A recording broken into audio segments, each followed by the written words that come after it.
నేను వీధిలో సైకిల్ తొక్కుతూ పోతూ ఉంటే కొంచెం దూరంలో నా ముందు మరొకరు సైకిల్ తొక్కుతూ ఉన్నారు. అతన్ని అధిగమించాలనే కోరికతో వేగం పెంచాను. ఉత్సాహంగా తొక్కుతూ దగ్గరకొచ్చాను. మరింత వేగం పెంచి అతన్ని దాటిపోయాను. గోల్డ్ మెడల్ సాధించినంత ఆనందం వేసింది. అతనిపై గెలిచాననే ఆనందంగా ఉంటే అతనిలో ఏ చలనమూ లేదు. ఆ ఆనందంలో నేను తీసుకోవలసిన మలుపు దాటి చాలా దూరం వచ్చేశానని నాలుక ఖర్చుకొని వెనక్కు తిప్పుకొని నా దారి వెతుక్కుంటూ వెనక్కు వెళ్ళారు.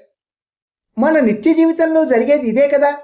మన పొరుగు వాళ్ళు, స్నేహితులు, తోటివాళ్ళు, బంధువులు అందరినీ మించిపోయి వాళ్ళకంటే నేనే సమర్థుడిని అని నిరూపించుకోవడానికి చేసే ప్రయత్నమే కదా ఇదంతా.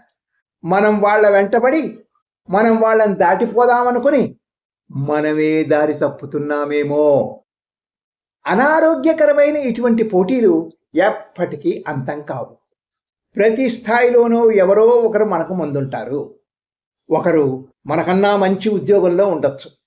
మరికొందరికి మంచి కారు, మంచి ఇల్లు, ఎక్కువ డబ్బు, అందమైన భార్య లేదా భర్త ఉండొచ్చు.